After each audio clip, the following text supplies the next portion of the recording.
First, select this car image and place it here. Go to Apps, type Easy Reflections. Open this app.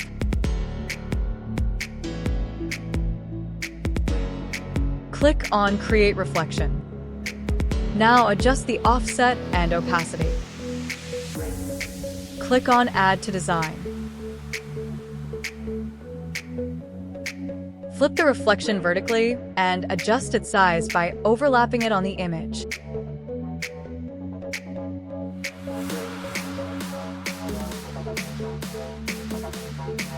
Flip it again and adjust its position.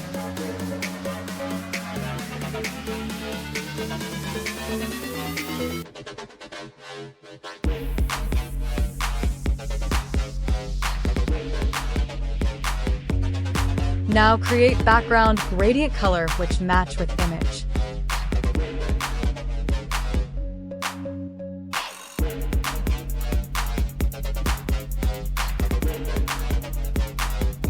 In this way, you can easily create a reflection of any image.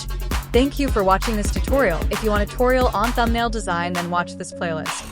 And if you found this tutorial helpful, don't forget to give a thumbs up and subscribe for more content like this. If you have any question, feel free to leave a comment, and I will see you in the next video.